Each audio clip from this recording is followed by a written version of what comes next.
Good evening, Warriors, and welcome into a slightly belated R&R Sports Report this week. I'm your host, Randy Isbell. With me, as always, Robert Hagan. Robert, how are you doing today? You know, it's nice to not have to hear the Christmas carols. Some good music, some great mad music. All right. Listen, we have 2 hours of a show that we're going to make people mad left and right. You don't need to start it off now. You don't need to upset the Christmas Carol people. I know, but, you know, they have 340 some odd days. We got time. Yeah, I'm sure they're still listening to it, and now you've just upset them. And probably there's a few. I even saw a couple people still had Christmas trees up. I was driving over here tonight, and I actually saw a few on the way by. We have the small one still on the kitchen table. We still haven't put that away, but everything else has been put away. But for whatever reason, we just haven't put that one away. I drove by my grandpa's place. My uncle lives there now. Both my uncles are there, and they still had the Christmas tree up yesterday. Well, they're waiting for you to take it down. No. Not this time. No. I took it down at our house. I made, Denise and Alila and Tori and them put up all the decorations and all that stuff, but I put it down this year, so I guess that'll be my new job every time I'm going to take it down. You definitely need more to do. I think. A few more things. Kind of like you started a new endeavor today. Yeah, I'm doing orientation we're going to be an early morning job, which works really well for my inability to wake up in the morning. But worked with FedEx Ground and load all the trucks and everything. But doing orientation at night, which is why we're doing this a half hour late, because we got done a little early, but I didn't want to rush in here and have 2 seconds to try to load things up. So 5:30 in the morning? I think so. 6? Ooh, 5:30. I remember those days driving blue. Get some work done in before I start my classes at 9. So, but it just makes me even more tired for when I'm hanging out with the kids. So we're just making that work. We got plenty to talk to on this episode, especially on the football side, as we had the 4 divisional games. At least Sunday was entertaining. I found Saturday to be a little rougher as far as entertainment value goes. Your game was good. I still think my game was the best game of the week. No, absolutely not. I think it was. Absolutely not. It was the best game of Saturday. I'll give you that. Best game of Saturday for sure. But best game of the week? No, not even close. Yeah, no, I messed up. I never did message Brian to put that bet on Cleveland. They still went out at an 8-point dog. I would have made money. Oh, there you go. You're already pissing off somebody else, because we got Robert Taylor on the chat saying go Chiefs. A couple dots, because he knows that he was a little scared on Sunday. Just a little. A little. That was a game. It was a good game. We'll get to it. But let's talk just real quick college football news. Tennessee fired their coach, Jeremy Pruitt.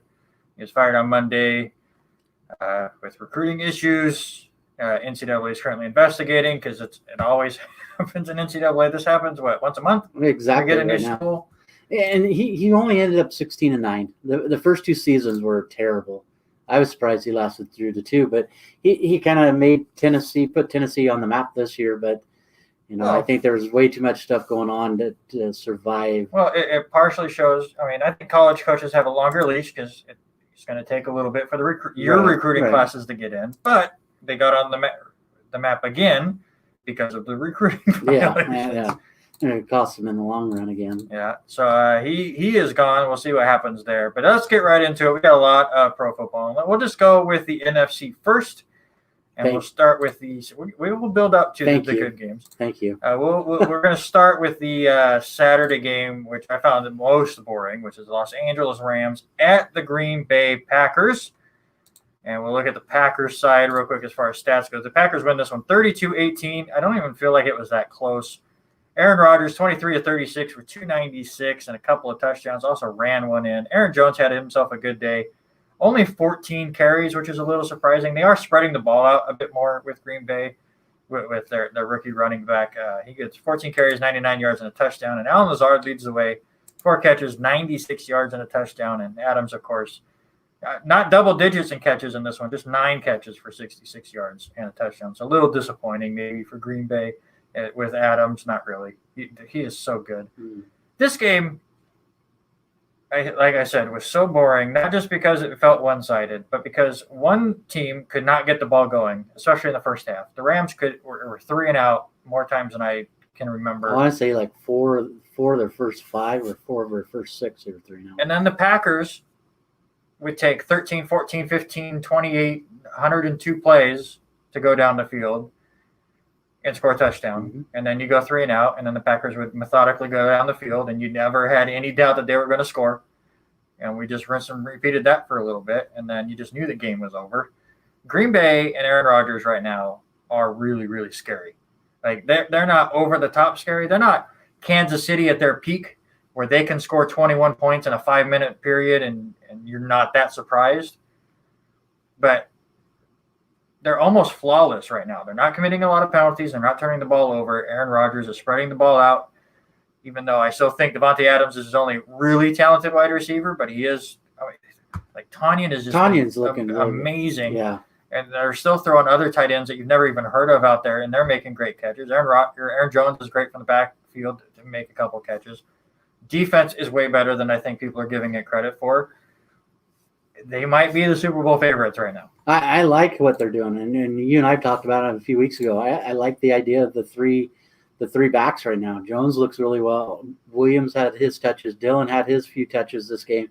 Not as many as the last 2, but you look at those guys and what they're doing. One's playing for a contract.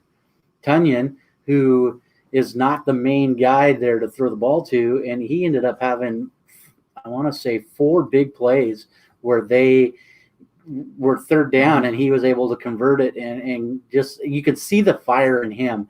And in the defense, like you said, it's just unbelievable how they're playing. Smith, who was a one-time Raven, signs this year before last with Green Bay, has helped that defense. I really like to see what they're doing, and I think it's going to be a huge disruption for Tom Brady this week as they go into that game up in Green Bay this weekend. Yeah, that one, it's going to be really, really good. But back on this one, just looking at the Rams real quick, I thought Jared Goff had himself an okay game, especially for the injuries he's going through. I know Sean McVay has kind of hinted at, we're going to look at all possibilities for quarterback.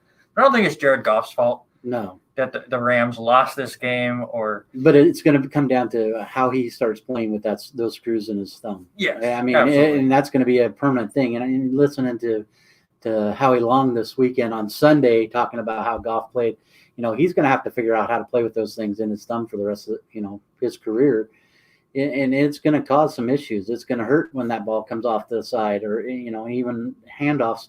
They don't run a lot of option with him, but it's still going to cause an issue, and it's going to come down to how you adapt with them, because it's not going to go away. We look back to the Rams when they made the Super Bowl a few years ago, and their offense even then wasn't that good, but at least I think they had more explosive wide receivers. I think they've lost some speed in that position. I mean, Robert Woods is so good, but I don't think he's as explosive as he used to be. Or at least he was a few years ago. I think Cam Akers would be pretty good as a running back. Just has to get things going. He's obviously struggled in the first half of the season to kind of pick things up. So I think the Rams are going to be good. And Cooper Kupp not being in there is huge. I mean, that's a huge thing for those linebackers for Green Bay. They were able to key in a little bit easier because you don't have Kupp coming across the middle and causing the disruptions that he likes to do. I like the fact that the Rams put him in that slot position and make him work. I mean, that's just a perfect place. And we talked a little bit about it last week. At his height, he can get through the middle and some of those coverages quite well. And so, I mean, I'm impressed with what he's done.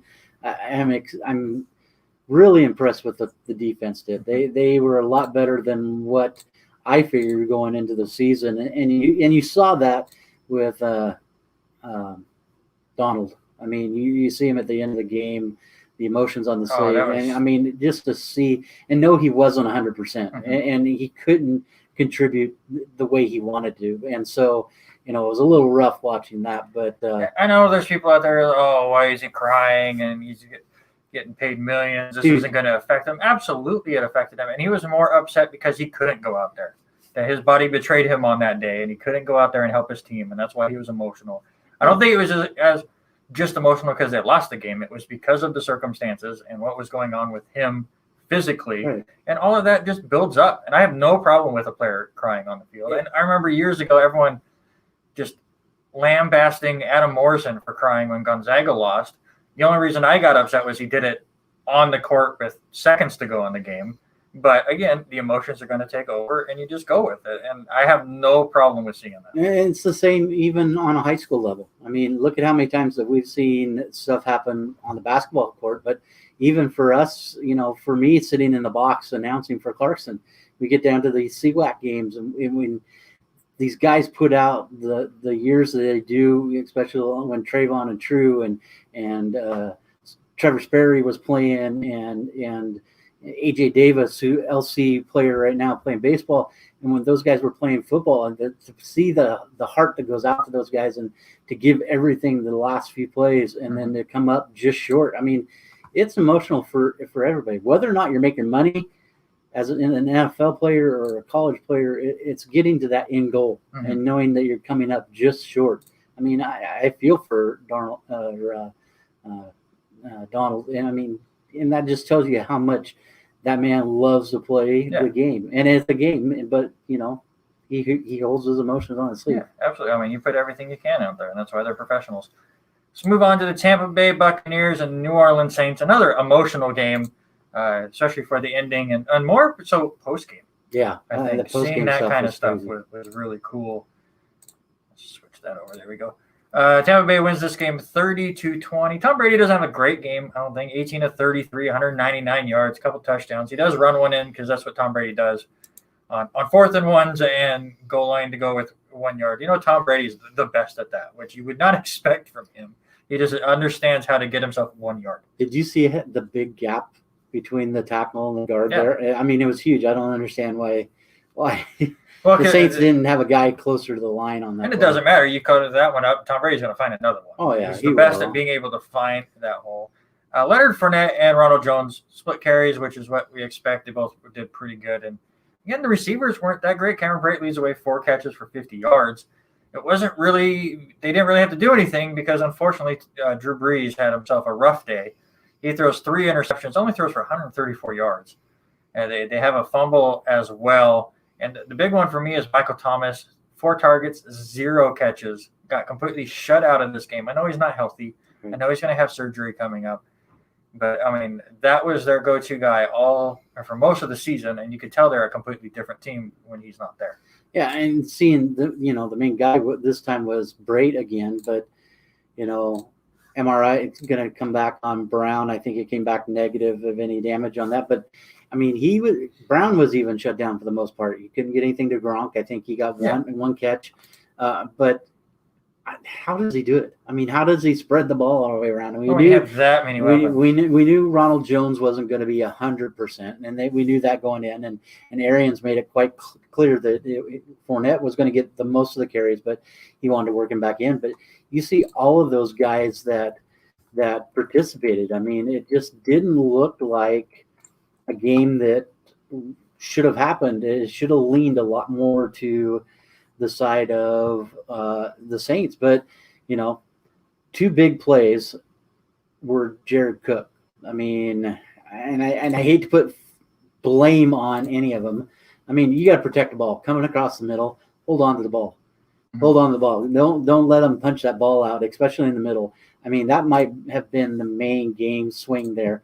And then the other one on the sideline, and then 3rd down, and you pop the ball up, or 3rd down, and I believe it was early in the 4th quarter when that one went off his hands and gets picked off, was it returned back to the 20-yard line? I think that was that interception that went off of Cook's hand. Yeah. I mean, where do you start putting the blame on that one? It wasn't a bad pass. I mean, he should have came down with it. Cook should have.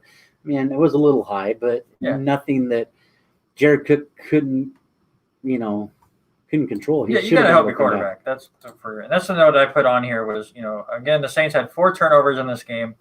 All 4 of them set up huge plays. So you have the interception that gets returned to the 3. Tampa Bay scores a touchdown on the next play. Mm-hmm. Then you have the fumble. which gets returned to the 40 again in positive territory. And 5 plays later, Tampa Bay scores a touchdown.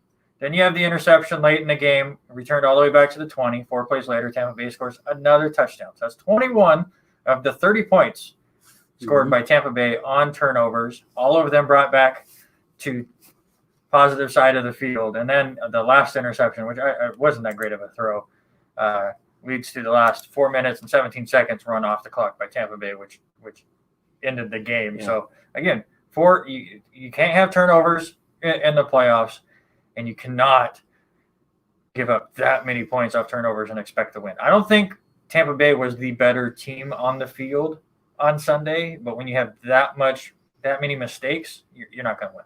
Well, I tell you what, if they play the same way they played against the Saints, Green Bay is going to crush them. They're playing out, going to crush them. That defense has got to step up a little bit more, get a little bit more pressure on Aaron Rodgers. What's going to happen? We'll talk about that in a few minutes. But I just didn't think they got as much pressure as they could have gotten on Drew Brees. I mean, everything for me, coverage-wise, looked like it was very, I don't want to say vanilla, but it looked very, very simple reads that Drew Brees should have been able to make and get those players well dialed in. But it also hurts Taysom Hill doesn't play. Huge thing there. And they did have an answer for Kamara. Kamara, only 81 yards, I think, total, and or 85 yards. So it was a little rough. I think they just weren't the team. I think they were all in their head, we got to play this one for Drew. We all have to play this game for Drew. And I think that they went into the game knowing we got to win. That report coming out before the game. Obviously, we all expect it. And I'll ask that question in a second. But Tony asked a question on the R&R Sports Report Facebook page, like you can if you want to go on there, or the YouTube page. And he says that he has a question. Has there ever been a quarterback to win the Super Bowl from both conferences? That answer is no. Yeah. And he says, I can't think of any off my hand. I believe Peyton Manning is the only quarterback to win it for 2 different teams. I think you're right, yeah. I don't know. So Tom Brady is looking to be I believe, the second quarterback ever to win a Super Bowl for 2 different teams. I could be wrong there. If Robert or Jason are still around and want to look. I don't know if Eric's watching today or not. He's the big stat guy for the kickoff, which you can check out on podcasts all over the place. But I believe Peyton Manning set the record. He was the first one to ever do that. I think I remember seeing that somewhere. But no, Tom Brady would be the first to win it in both the AFC and NFC. And he's 2 games away from being able to do that. Let's go now to the AFC and your team, as the Baltimore Ravens fell to the Buffalo Bills 17-3 in a very defensive matchup. It was very close. You knew it was going to come down to one play, and it did. First, you look at Buffalo, Josh Allen, 23 of 37, 206 and a touchdown. They did not run the ball one time in the first quarter, right? I think Josh Allen had one quarterback rush, but it was a scramble. Yeah. They did not call a single rushing play. And I sent Robert Taylor a message during the game. I go, when you are more one-dimensional than the Baltimore Ravens, you have issues. And yet they were still able to win this game. Singletary ends up with 7 carries for 25 yards. Of course, Stephon Diggs is showing why you paid the man. 8 catches, 106 yards, and a touchdown. John Brown had himself a game too. 8 catches, 62 yards. What happened to your team, Robert? Well, everybody's going to jump on the Lamar bus, But first of all, they did play well, and I'm not going to stick up for them. I'm going to lean this one first off to go the DC for Buffalo is Lane Frazier. Frazier came up with a great scheme. I mean, you look at the defense on how they played him, how they shut down the outside for Lamar and made him have to scramble around. It was just smart game plan by Frazier there in that ball game, the wind plays a little bit, but I'm not gonna blame it. I mean, it was a great game by Buffalo. Buffalo just came out. It was a better game that day. It's odd that Tucker misses 2 field goals back to back. Yeah, thanks for the picture that you sent me. That was funny. I Randy sent me double doink, from years ago. Do you know?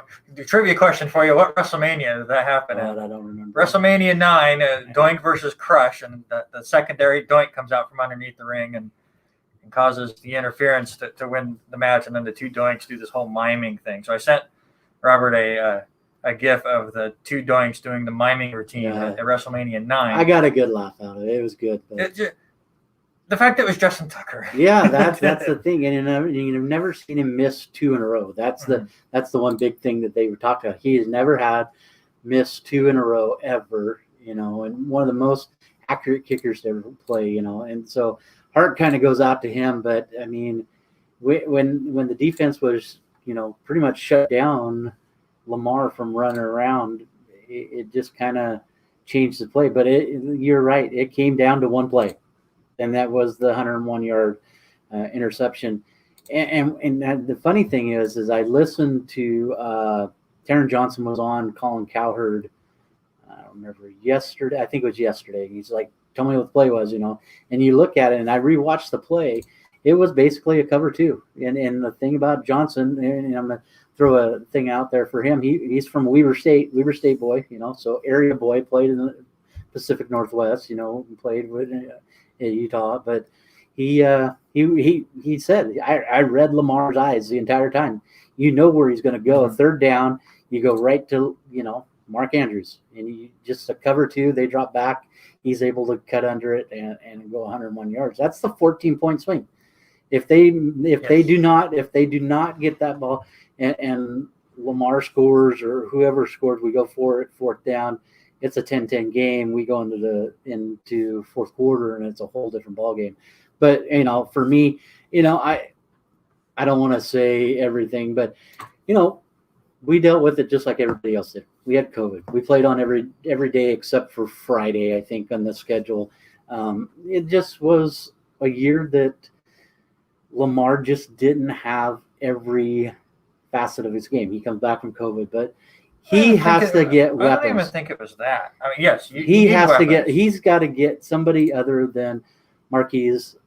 I like Marquise. The Dez Bryant thing, okay, yeah, but he cannot rely on Mark Andrews all the time and Marquise. I mean, Willie Snead is up for his contract is up. He's going to be a free agent. Matt Judon is going to be a free agent. So where do you spend the money? I think they've got $26 million in cap space. So what do? You need another receiver. You have to, but then you've got Lamar who's finishing up his rookie contract this next year. What are you going to do with him? If they're planning him for the future, which they should, what do you do? Well, it depends on you got to get a different OC. It all depends if Lamar wants to win championships or make money. Right. If Lamar wants to be one of the highest paid quarterbacks out there, you're going to have to dump people. Right. If he wants to do a friendly or team-friendly kind of a contract, like we saw Patrick Mahomes do, we saw Tom Brady do for years, then you're going to be able to fit pieces and stuff. Right. Obviously, we'll talk about it in a minute, but Mark Ingram is gone. Right. That's going to open up a little bit of salary for him. The big thing that has to happen, and I really feel this way, as much as this game, didn't hurt as bad as what a normal playoff run is, it opened my eyes. We've got to get, if we have designed this scheme around Lamar 2 years ago when he came in. Greg Roman has done a great job, but he's still old school. It's time to get a new young face in there, calling plays, designing plays, younger person in there, design something more around him, but you've got to find another number 1 or a number 2. I mean, Marquise could be that number 1, which he kind of had played into. I don't think he's a true number 1, but finding a good receiver, whether that is in trade, free agency, or what, you've got to find a receiver, and you've got to get a different OC in there. Would you want a more speedy receiver like Marquise Brown, or do you want a possession guy? I want a possession guy. Like Cup. Yeah, it's somebody that's going to get the ball, be in possession, go after him, there's a lot of things. We'll get to that point in a couple of weeks when we start talking draft stuff, but that's a little ways down. But it'll be interesting to see what free agents pop up after the season's all over. And we're ragging on Lamar Jackson like he had a terrible game. He had that one awful interception. Yeah, that's the whole game. Well, not just that, but again, you said Tucker misses the 2 field goals you don't expect. You have he had a couple other just bad plays that ends drives that you should have been able to get points on.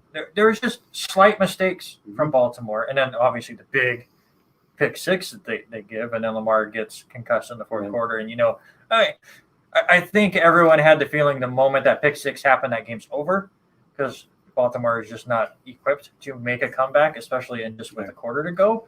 But obviously, when Lamar goes out, then I stopped watching because the game, there was no point. You just knew the game was over. The backup's not going to come back from 14.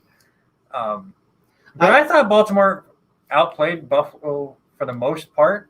Just they had too many mistakes. It was kind of like the Saints and Buccaneers game. Yep.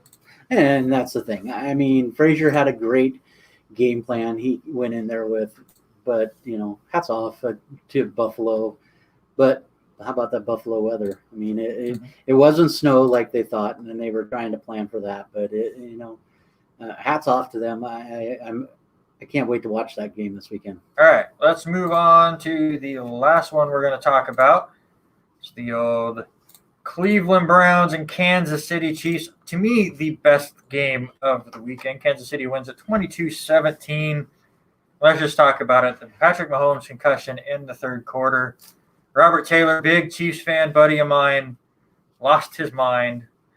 I think he cried. I mean, we've been talking about Donald crying, or any Drew Brees fan crying this weekend. I'm pretty sure tears were shed. Oh yeah, by Chiefs fans. Luckily, and it's been looked at more. Like the hit at first looked really, really bad. It looked like he just got his head spiked. I called it the dog pan bulldog. But it does look like he didn't really make that much contact, if any, with the ground. It was more of a chokeout kind of a move, just kind of a freak thing, which will help now that Kansas City has moved on. He is already clearing most of the beginning parts of the protocol. There's just a bit of a process with it. But I do believe Mahomes is going to play on Sunday. Yeah, but that's not the main thing. I really think. We'll talk about the I think it's more call. The other. So I don't want to get to that in a minute because I'm going to lose my mind. I think it's more of the turf toe. That's what I worry about. Okay, I got you. You watched him in that third quarter to just plant and try to throw to his left. There was no throwing to the left because, I mean, you're turning your body into that foot and into that toe, and that's going to be huge. I think it's going to come down to how he feels with that. Mm-hmm. And I was actually talking with a staff member there today at school, and we were talking. He says, well, have you heard anything of Mahomes? I said, no. I mean, he's starting to clear things, but, Buffalo is playing to either have Henne there or it's going to be Mahomes playing. But I'm more worried about the turf toe. He isn't going to be able to scramble. He's not going to be able to run out of the pocket. He says, they're going to just give him a cortisone shot and call him good. And here you go. I mean, it's going to be one of the biggest games of his career, going up against Buffalo, I think. And so, yeah, I think I'm more concerned about that. I will trust in Andy Reid coming up with a game plan that will work around any injury problems. That's why he was my coach of the year at the end of the season. Just look at some of the stats. Mahomes, 21 of 30 for 255, throws a touchdown and rushes one in as well, and then throws it up to the upper deck, which was a fun video to see. That was a completion too. Did they add that? Yeah, he caught it. CEH doesn't play, but Darrell Williams has a good game, 13 carries, 78 yards. Tyreek Hill and Travis Kelce both go over 100, which just shows those two are just the sickest tandem of speed and consistency that you can get. They combine for 219 of the 255 passing yards. And again, you play man-to-man, Tyreek's going to beat you. You play zone, Kelce's going to beat you. It's just so difficult to guard just those two. And then you have good receivers around them as well. And especially when CEH is in there, he's pretty good out of the backfield with his hands. So it's just a tough offense to defense, and especially with Mahomes is healthy, and his ability to see the field is fantastic. Cleveland has a decent game. It took them so long to get the running game going. I think almost they overthought it. They went, Kansas City is going to focus on our run game, so we're going to throw the ball. And then we get to the third quarter, and they went, we're going to be like ourselves. And Chubb just ran all over them. But the bad thing about it is, and this is just my look into that, we've talked about that being a two-headed monster all year long. Yeah. They did not get the ball to Hunt No. until like the second quarter, and it was on a pass play in the first attempt at the ball. I He dropped it. They didn't hand him the ball any of Well, I this honestly first think quarter. that was to keep him fresh, because Well, I their understand. focus But- was to throw the ball more, Right. because they felt Kansas City was going to go all in on the running game, because that's all we've heard about all week. And then 2, let's use Chubb at the beginning, and then we'll have Hunt healthy while everyone's been tired and trying to tackle people. I just think they overthought it a little bit, which is understandable for a young head coach on a team that hasn't been in the playoffs for a long time. You're playing the best team in the NFL. You're going to try to outsmart yourself instead of just going with what brought you to this portion of the season and just roll with it. And it's a little disappointing, but they kept it in. They kept it close. I mean, even before Mahomes was out. Well, let's get to the big play to me, and that just the dumbest rule in all of sports. But it's a 16-3 game. Kansas City is threatening to blow this game open. Cleveland gets the ball at halftime, but they're driving late in the second quarter. Baker Mayfield hits Rashard Higgins for 25 yards down to the 1, and then Higgins does the terrible thing and tries too hard and reaches out for the pylon, gets hit, and fumbles the ball into the end zone. And, of course, in the NFL, the end zone is sacred, people. And because you fumbled it and it went out of bounds, it is now the defense's ball at the 20-yard line. Dumbest rule in all of sports. Hate that and I'm rule. a baseball fan, and they have really dumb rules in baseball. There is nothing dumber than this rule. I've been affected by it as a Jets fan, where it was Austin Severus-Jenkins against the Patriots bobbled the ball in his grasp, and they said he didn't recontrol it on his way down when he hit the pylon, and they gave the Patriots the ball. This was back when the Jets weren't good anyway, so we were just looking for a win. But I know Derek Carr has had it happen to him multiple times for the Raiders. You see it all the time. The fact that a player can fumble the ball at the 15-yard line and it goes out of bounds and they get the ball back at the 15. But here, or even if he fumbles the ball at the 1-inch line, they're going to get the ball back. But because it just happened to go into the end zone, either make it the same and say if you fumble the ball and it goes out of bounds, the defense gets it. Well, I agree, yeah. Or, I don't understand why the end zone changes anything. Yeah, it doesn't make a heck of a lot of sense, and especially listening to Colin go off about it yesterday. Dan Patrick, too. Dan Patrick's who I listen to. Oh, and it's just a terrible rule. And they're wanting to keep control. What should happen is if you fumble the ball, yes, you've lost the ball, and it goes through the end zone. The great thing is listen to how Colin decided it. If that happens, you go back to the original line of scrimmage, make it a loss of down, and lose 10 yards. So the play started on I don't even like that. Well, but here's the thing. The ball started at 26. So even if you do a loss of down and go back to the original line of scrimmage. But he didn't do anything. But you're saying there's a penalty to it. Right. So then what do you do? I mean, what there's two options. You do it just like it was if it was fumbled and went out of bounds in the field of play and not in the end zone. You take it back to where the ball was fumbled. If in the ball, field of play. If the ball went forward on the fumble. Obviously, if it goes back, it wouldn't have went. But you mark it down. So in this case, you would have marked it at the 1-yard line. Or you say the ball went into the end zone. It's a reverse touchback. So Cleveland would have got the first down there. So it's 1st and 10 from the 20. Or if it would have happened and it was a goal line situation, you lose that down and you just go back to the 20. And now it's 2nd and goal or 3rd and goal or 4th and goal from the 20-yard line. Either way works, but the team should not lose the ball. They should never lose the ball. Unless the defense grabs it. Now, I get the argument that this is a rule for the defense, let the defense have it. Then make it, if it goes out of bounds, if you fumble the ball and it goes out of bounds, it's defense's ball.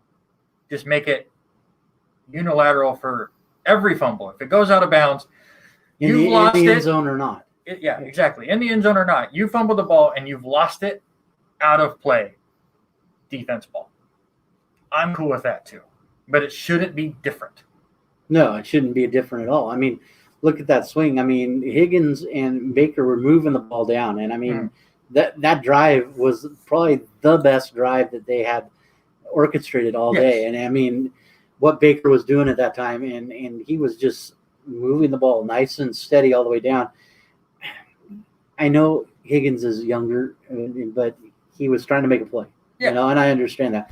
But don't penalize the entire team. I think that rule is going to get looked at heavily. I mean, it won't. No, it won't. It's been going on forever. Yeah, but I guarantee you, they're in the playoffs. They're going to look at that rule when they get into the winter meetings and the spring meetings. They'll take a look at that rule, just like they did with the catch rule from Des Bryant so many years ago in Dallas. They did the same thing. And that's the thing. That's good. They're going to look at it, and I guarantee they look at it because they'll go in there and say, this is probably what cost us the game. If you look at it, it was a 5-point win.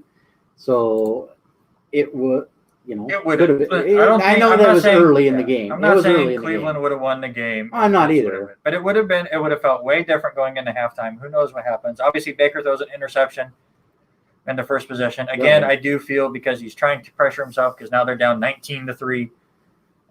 So everything would have been completely different. Maybe Mahomes doesn't get hurt, and we're not even talking about it. And Kansas City throws 3 straight touchdowns and blows them out. Right. Who knows from there? But that rule, it stinks. The dumbest rule, and it drives me nuts every time I see it.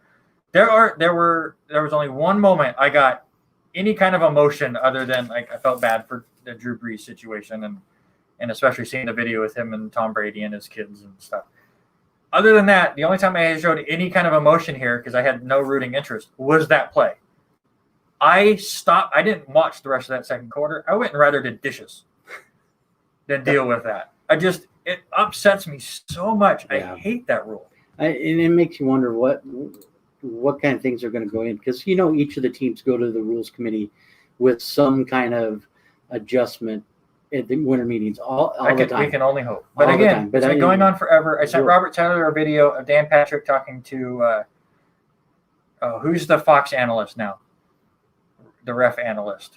He's on there all the time. I'm blanking on his name. But he had him not on. Not Blandino, was it? Dean Blandino? No. Not the main guy.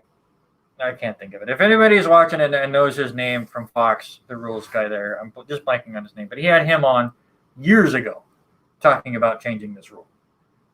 It's going on for too long. It needs to get changed. It needs to get changed quick because it's affecting the game.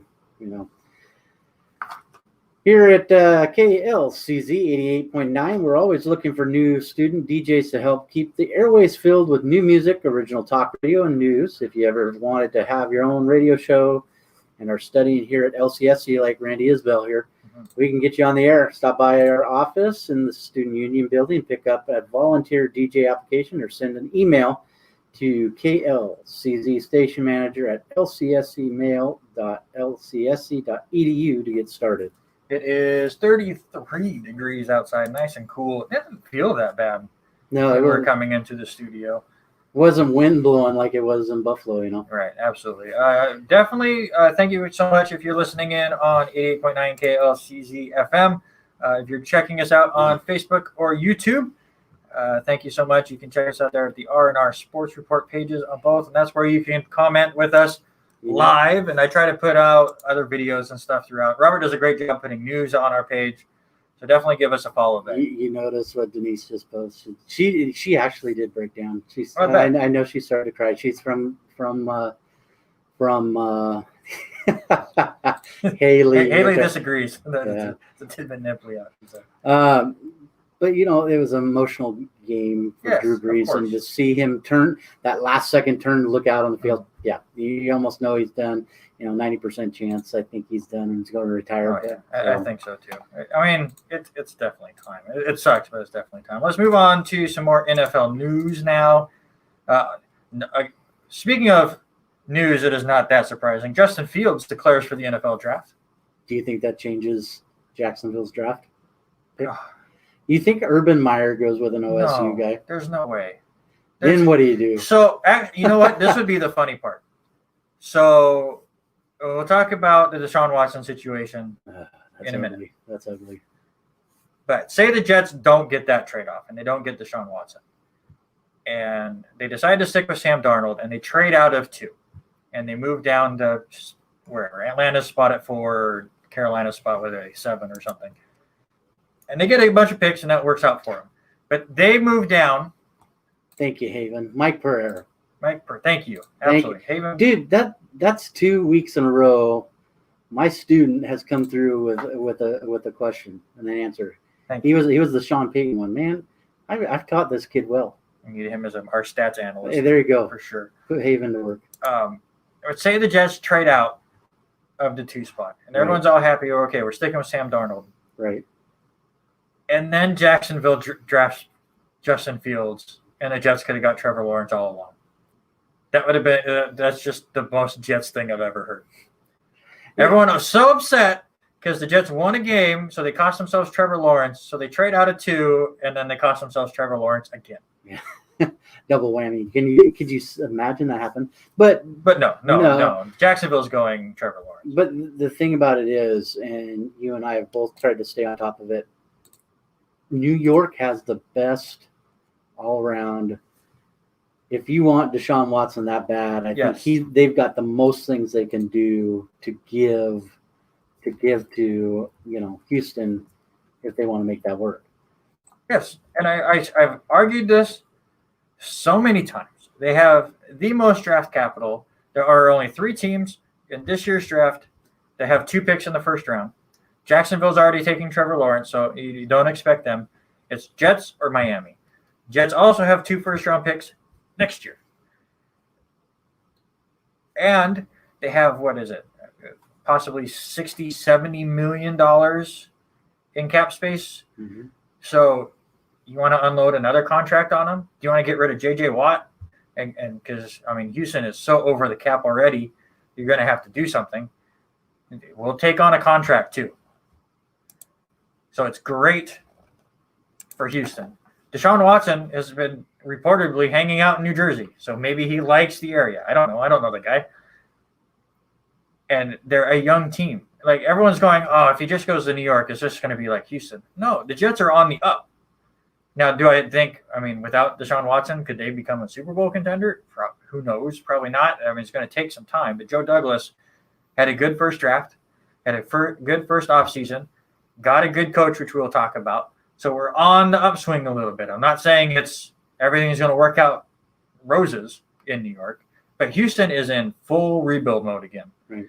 And I don't think that's better for Deshaun Watson at all. And there's been many reports here over the last few days that says McNair, the owner McNair is not looking to deal, has not been looking to deal.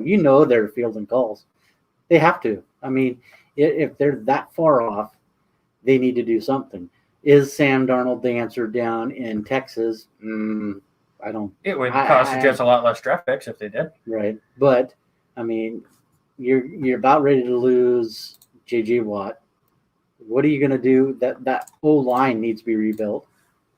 Even though Deshaun had the best career numbers he has ever had as a professional, mm-hmm. I don't think he's going to be the correct fit there. I don't even think he's in the correct spot. Where I think he would probably be better at, and then this throws everything out. He might be better out in San Francisco.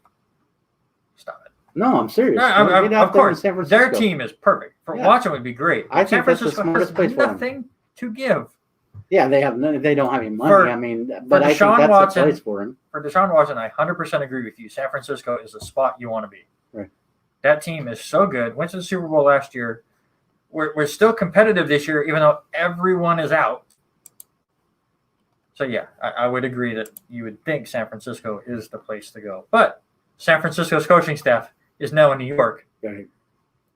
And maybe they're the reason why San Francisco is still competitive. I'm just saying. I like your hire. I really do. But. Yeah, we'll get to that in 1 second. Let's just finish off. Here's some other news. We already talked about it. Michael Thomas will have multiple surgeries. Just missed 9 games. Did not have a great season. A lot of banged up stuff. I'm surprised he came back. 0 touchdowns. That's the big one. 0 touchdowns. And that's the one that really hurts. Mark Ingram, we already said, has been released. So was RG3. RG3, obviously not surprising. Mark Ingram was a little bit, if you would have said that at the beginning of the year. I'm not. He was 3 healthy scratches. The last No, I said at the games. beginning of the year, he would have been, if you would have said Mark Ingram is done after this year, I would have been surprised. But no, he was. And they he talked had been about it. replaced. And they talked about it. You know, Dobbins is the future there. Gus Edwards still getting carry. But, you know, when you get Hill, who is the third running back, he also plays on special teams. And Mark Ingram is one-dimensional. He's just the running back. And even last year, you look, Mark Ingram was pretty much just the third down back. So I'm not surprised that. But I think there's a few teams out there that'll pick up on him pretty quick. Another reason why Drew Brees will probably retire. Do you know how much cap space New Orleans has going into 2021? Just take a guess how much cap space New Orleans has. It's got to be on the low side, so I would say maybe 14 or 15 million. Positive? Positive, yeah. No. Really? Negative $100 million. No way. That much? That is with Drew Brees' $36 million. Wow. Which obviously with him leaving would help. But they are going to have to go nutso. They're going to have to empty the Superdome. They're either going to have to get rid of a lot of these players or restructure a lot of contracts. But they were in a win now mode this year. They figured this was Drew Brees last year. And they went all in to win, but now it is going to be a full rebuild mode there as well. And you watched how he played. You know, he wasn't throwing the ball hard. You know, it wasn't the Drew Brees. Whether or not it was the injuries. You know, you come back from a punctured lung, 11 broken ribs. I mean, I'm surprised he even came back to play this year. Do you think? I heard this from Robert Taylor, and I want to get your opinion on it. He believes the Saints should have never had Drew Brees come back after his injury, and they should have just started Jameis Winston. His whole thing is he had LASIK surgery. So now, and I was like, LASIK surgery, it's not baseball. You're not trying to see the difference between a baseball and a curveball. I think he could tell the difference between an orange jersey and a black jersey when he was in Tampa Bay. I don't think he should have came back 100%. No, and if maybe the playoffs, but I don't think he. But then it brings up the question: do you think they make the playoffs, even if he comes back? Yeah, they were up enough. They would have had to almost lose out to not. But I don't think. I think even if they lost out, they would have made the playoffs because the Bears made it at 8-8. So yeah, they would have been a wild card, but they would have got in. I think they could have easily. If you could have gotten an answer from Drew Brees that says, "Hey, if we hold you out, do you come back one more year?" That might have changed things a little bit for in the light of it, but they can't. But then they have contract. But I would say then they got cap space. Then do you become the Bobby Bonilla of the NFL and get paid every year for that? How many more years he got on that till 2020, 2040 or something like that? Oh, Bonilla, I think it's 2030. Something like that. But I mean, believe Bonilla is 2030. Do you structure your contract a little bit like that to stay there? I mean, what that man meant to the city of New Orleans and everything around after Katrina happened, I think he would have been well received there to stay one more year if that was the case. He got hurt and that, but because of LASIK, no, come on, Taylor, really? Yeah, he thinks they're going to be great next year, but I don't know if you realize that they're going to have to dump a lot to make the salary. I mean, obviously Drew Brees retiring will help, but a couple last little notes here. NFL changes their 2021 scouting combine. This was not surprising with all the COVID stuff going on, but it will not be in Indianapolis for the first time since 1987. It's going to be more remote. Players are going to do their combine at their colleges. They're going to try to keep it as uniform as possible. Interviews will be done on Zoom and I mean, all stuff that you kind of expect. Yeah. But the cool news is Sarah Thomas will be the first woman to officiate at the Super Bowl. So congratulate to her.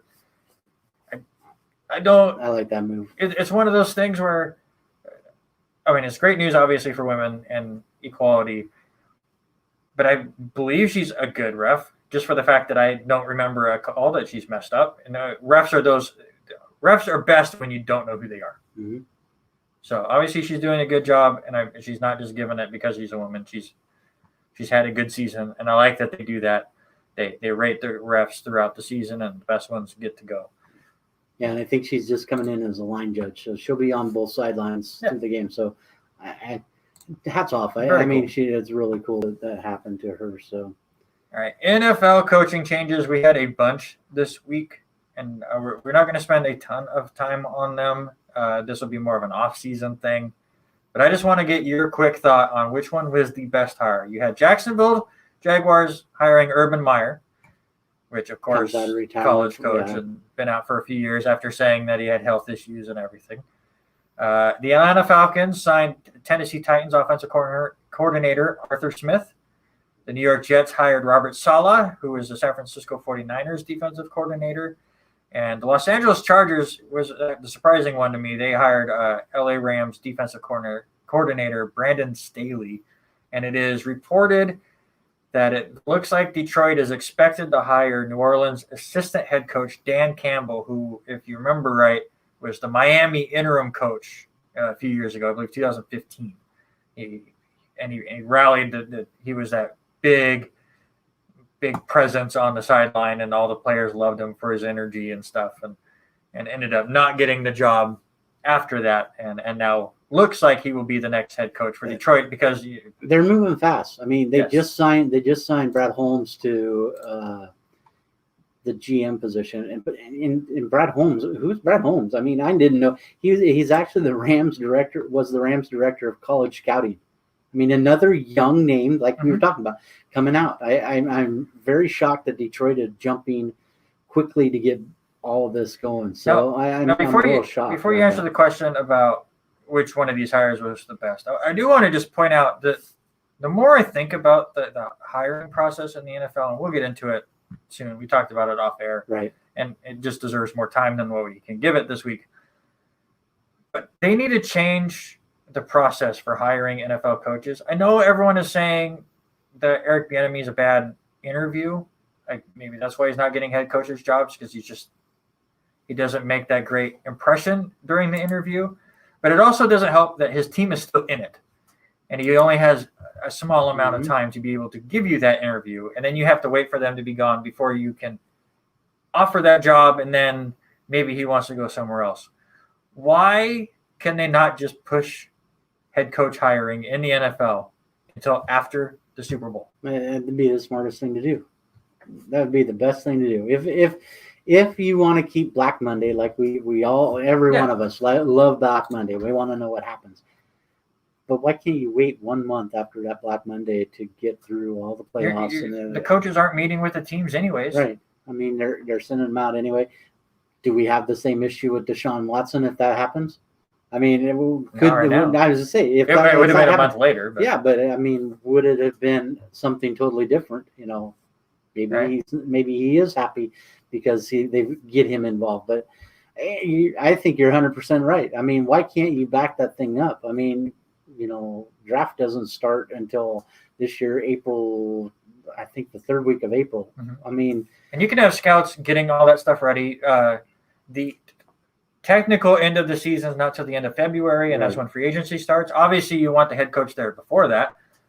But I'm just saying, you still have a 3-week period in February that could be the head coaching free agency, basically, which will have everyone available.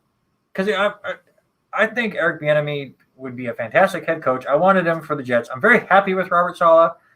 I'm very interested to see how that all works. And, of course, he brings in the offensive or the quarterback coach, or who is it? Was he the wide receiver coach, or he's the Green Bay Packers? Mike LaFleur. What was he for San Francisco? OC, or I think he was. He wasn't the offensive coordinator, but he was something over there. One of the coaches on the offensive side. But they bring him in. So I like the coaching decisions for the Jets. But again, it's tough to try to pick somebody to hire when you can't really bring them in because they're still coaching. Passing game coordinator is what he was.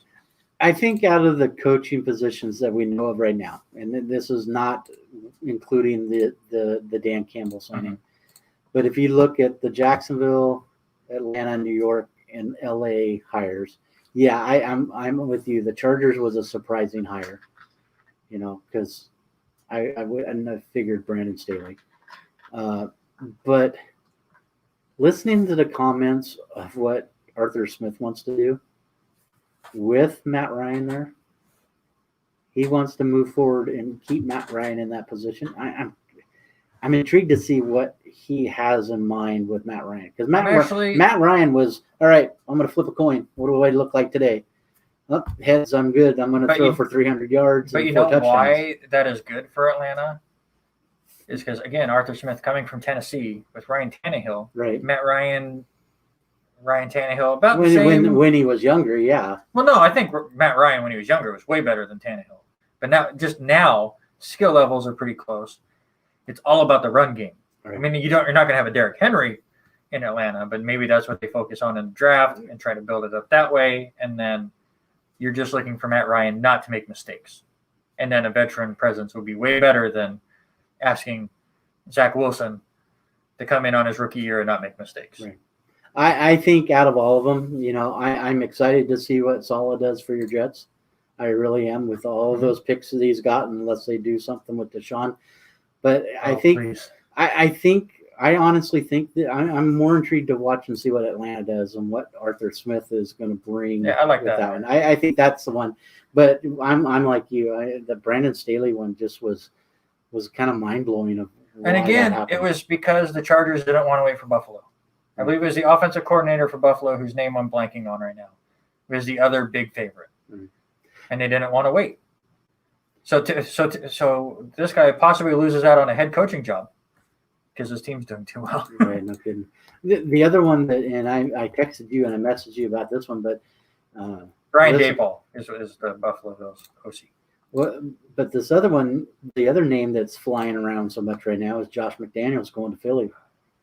I know, I understand. I mean, it's kind of intriguing to see if that would be even an inkling of thought for Josh McDaniels to go to Philly. But stop hiring coaches that worked under Bill Belichick. It doesn't work. No, look what happened to Matt Patricia. And I like Matt Patricia as a defensive coordinator.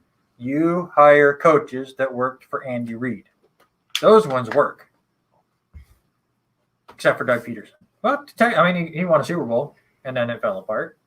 So technically it worked. So you mean technically hire people that were from the wing of the Mike Holmgren time?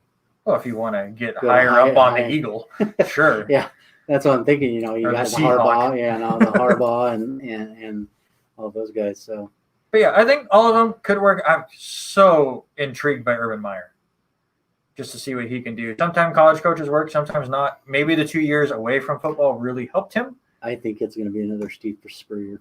I really do. I mean, Steve lasted a year. If I remember right, Steve went straight from college straight there. And he's been gone for a couple of years. What is it, 3 years now? He's been gone for 2 years from OSU. So it could work. It might. All right, let's get into prediction time. We'll finish off the NFL hour with this. We'll go a little over the hour, but we're not doing too bad. Both games on Sunday. First game, 12:05 p.m. Pacific time. Tampa Bay Buccaneers at the Green Bay Packers. Tampa Bay stomped Green Bay in their earlier meeting. I want to say Green Bay jumped out 10-0, and then Tampa Bay won at 35-10. It was the only times Aaron Rodgers this year has thrown multiple interceptions, or at least the last time in a few years, or only time, excuse me. Did not look comfortable, and then Tom Brady was getting things going. I don't see that happening here. I think Aaron Rodgers is playing way too well. They have a lot of footage now. I mean, that's the one thing when you play a team. I'm going to say the Green Bay Packers make it to the Super Bowl. And I think you and I both had this game. I think you actually had the correct home team, too. I think we both had Tampa and Green Bay in this one. Yeah, your team is the only team that messed up my perfect Final Four for preseason. Right. I like what Tampa is doing, but with the way they played this last week, it's a little shaky. I mean, not having anything from Mike Evans, not really having anything from any of the guys. Gronk only having one touch. I just think that Lazard and Aaron Rodgers, along with Jones, I think, is going to be the main difference. I mean, right now, early, we're only on Tuesday. Green Bay is favored by 3.5. It'll be a game. It'll be a tight game, but I think Green Bay is just going to be too strong. They've come on way too much, and I think they're going to be pushing Tom out of the playoffs and out of the Super Bowl. All right, and then we go to the AFC. Okay, I'm looking at the wrong thing. I was looking back at our predictions, and you are right. Even at the midseason, I had 3 of the 4 right, and your team messed everything up. 3:40 p.m. Pacific time. Buffalo Bills at the Kansas City Chiefs. Does look like Mahomes will probably play. Who do you got? I'm going away from what I had. I had Baltimore there. I think you don't want to pick Baltimore in this game between Baltimore, Buffalo and Kansas City? I had Baltimore and Pittsburgh at this point, but that's when Pittsburgh. You remember when we did that? That's when Pittsburgh was doing so well, and they were on that 11-0 stitch, and then all of a sudden, I bought in, and then all of a sudden, Big Ben decided to be Big Ben, and that team just went. I'm going with the underdogs. I'm going to go with Buffalo. Yeah, I know they got to travel into Arrowhead. But I like Josh Allen, even though they're not going to have much of a running game. I want to know how Andy Reid goes against and defenses against Josh Allen. I really do, and I don't think that Patrick Mahomes is going to be 100%. I think he's going to end up dealing with some turf toe stuff. And yep, look at that. And I agree with Haven. Bills by 14. I don't think quite 14 points. I'll say this. If Buffalo wins by 14 points, Haven, you're on the show on Tuesday. I agree with that. We can make that happen. We can message him and get him on here. I can make that happen. But I think it's going to be a touchdown difference. But I'm gonna lean out Josh Allen, a little bit of the youth, but him and the chemistry him and Stephon Diggs have is phenomenal. Just watching them in the post-game interviews, watching them in practice, the little bit of practice we've watched, on NFL Network, they do a little bit of that. And watching that, I just like what those two are doing. Yeah, they need to get some running game, but they can't rely on just Singletary. They need to get. I think it's what is it, Yeldon that's there? Is there their other guy in Buffalo? But 7 points. 7 points. These two did face off October 19th. Kansas City won that game 26-17. That game was in Buffalo. That sounds about right. Maybe a little higher scoring, but we saw that in the Cleveland game where, it's tough to put up a ton of points. Jordan Brown also picking the Buffalo Bills, 36-30 Buffalo. I'm going to say Kansas City in this game. It's so hard to repeat in the NFL, and that Robert Taylor has always got mad at me all season long because I would just not pick Kansas City to win the Super Bowl. This team is very, very good. I still think they will win the Super Bowl, but I do think they will get there. Buffalo has had a great run. It came down to a 101-yard interception return against a team that outplayed them for them to reach this point. And now they're playing a team that I do think is a step better than them. I think Buffalo was better than Baltimore, just not this week. I think Baltimore outplayed them. Kansas City is not going to give you those mistakes. Unless Mahomes' foot is that bad, or if his toe is that bad that he's not able to step off. Kansas City is not going to give you those turnovers. Eric Watkins, give me Chiefs by 3, which is the line, Eric. Come on, Eric. You got to be better than that. You got to pick. Give us a better line. No, that works. I'm going to say Chiefs by 7. I think it's going to be close. I think it's going to be really entertaining. I think this game is closer than the Green Bay-Tampa Bay game and a bit more fireworks to it. But I just think the Chiefs are too good. And I hate saying that because I don't want to have a possible repeat winner. But we're there.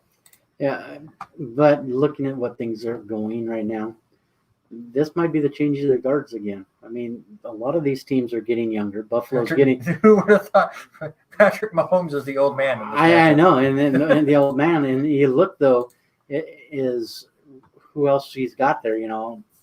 Kelsey. Yeah, he's a beast. You go down, but who do you pair up with some of these guys? I'm looking, Stefan Diggs. There's just some kind of feeling chemistry between those guys, and having Cole Beasley there. And I didn't like Cole Beasley when he was in Dallas. And go ahead, I understand that. And if Shannon's listening to me, or Clint, or any of those guys are listening to me, or even Dean, I didn't like the way Cole played in Dallas. But there's something about how he has been playing. Yeah, I know last week or week before he was hurt, so he didn't get near the touches. But there's some kind of it there, and we can't quite put a finger on it. Buffalo is going to be tough if they can find themselves another running back. I mean, TJ Yeldon's going to be the backup. They signed Freeman, but is Zach Moss the answer to that team for next year?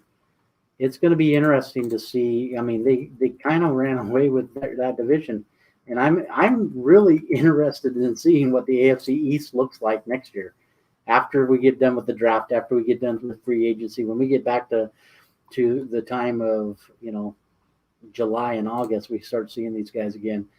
I'm looking at AFC East to be probably a different, totally different look. I mean, I know I'm overselling the Jets, and I mean, it would be better if they got Watson, but could the Patriots go last next year? Yeah, there's a good chance. Very good chance. All right, let's move on now to some LCSC basketball. We got more news than scores because, unfortunately, every game that was supposed to happen last week got postponed or canceled due to COVID reasons. The men were supposed to play the College of Idaho on Saturday, but that one got canceled, which I guess kind of works out because they're going to be seeing each other soon. We'll get to that in a second. And then the ladies are supposed to be in California to do a doubleheader against Simpson. And both of those games also getting declared a no contest. Scheduled this week. I'm not going to give you the other games scheduled because things change all the time. They changed a lot. Things have changed drastically. But scheduled this week for the men, who are 10-1 and moved up to number 4 in the NAIA rankings. Right. It's the 18th straight week the LCSC men have been in the top 10. But this week on Friday at 5:30 p.m., they will take on Yellowstone Christian College, and then they will face them off again the next day on Saturday at 1 p.m. Both are here at the Activity Center. You can hear on the radio or on lcwarriors.com. And you expect LC to sweep that one. They've won all 6 matchups against them. The ladies also play a doubleheader. They will head to Seattle to take on Seattle Pacific. It'll be only the 4th game for the Seattle Pacific. They played their first game January 11th. They're 2-1 on the year, and these two haven't played since 2006. So it'll be an interesting matchup for the ladies, who are 5-2 on the year. Both losses coming to Carroll College. So very good team, both trying to make the tournament. And that is where the news comes in, as things have completely changed. Who would have thought that we would have got in here? LCSC finally goes to the CCC, new conference for them. They're going to try to make an impact in this new conference. And they kind of COVID wins. But the CCC announced today that they are canceling all of the conference schedule. A lot of teams have just backed out for the year. Obviously, Oregon's still not even able to play in the NAIA right now. So they have just canceled conference play for the regular season. And they first said they're going to hold a tournament for teams that are still in, looking for NAIA bids. But then to come find out, the teams that are buying for NAIA bids are just LCSC and College of Idaho. Just those two teams are left. So they will participate in a best-of-3 series where the winner will earn the automatic qualifying bid for the CCC. The other will need to be an at-large selection to make the tournament. The women will play the 17th, 20th, and 26th of February, and the men will play the 18th, 21st, and 27th of February. No fans permitted at those games. Game 1 will be hosted at the higher-ranked team's court, which right now on the men's side, LCSC is ranked 4th, College of Idaho is ranked 23rd. The women are receiving votes right now in the rankings, and C of I has no votes. And I forget what happens if neither of them have votes going in. There was a different percent of tiebreaker. Schedule, strength. It gets into strength of schedule. And Yeah, stuff. But right now, it looks like LC would host game 1 on both sides. Obviously, game 2 is hosted by the opposing team. And if they do need a game 3, the hosting team will be decided by a coin flip. Just for fun. Why not?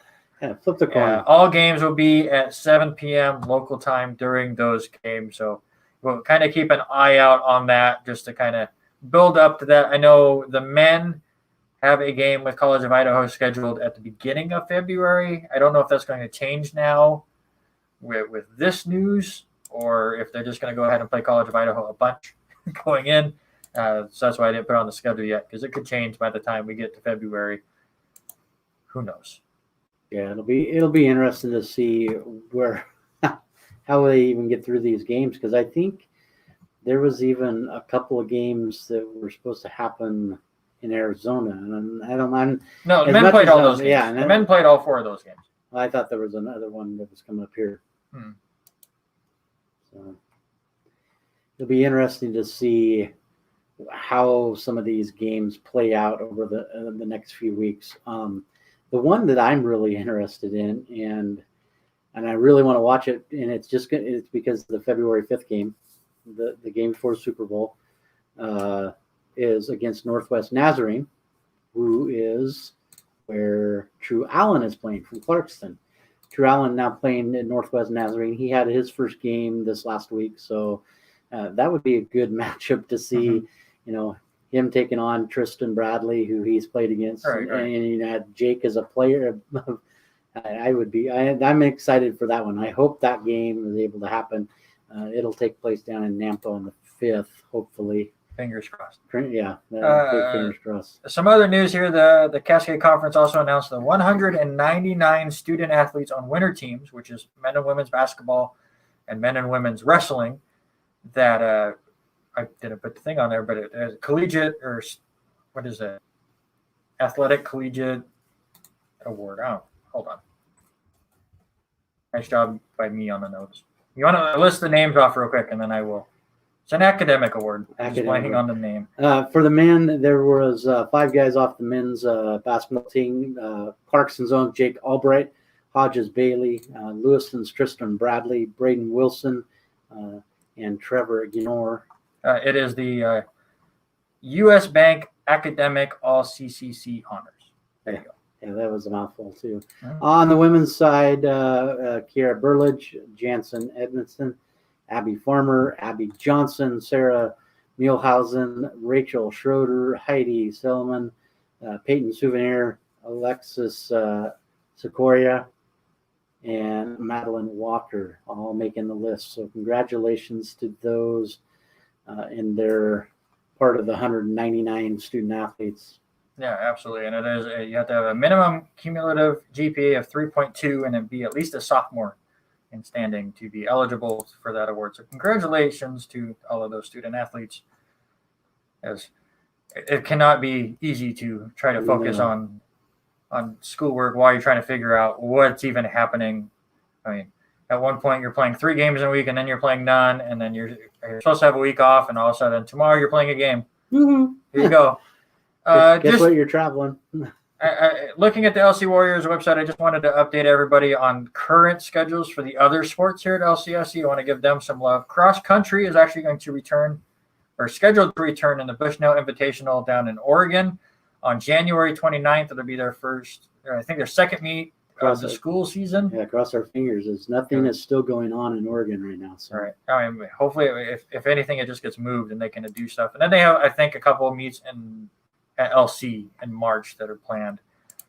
Baseball season has a smaller schedule out there. It looks like the baseball team has their schedule starting on my birthday, February 27th, with a doubleheader here at home.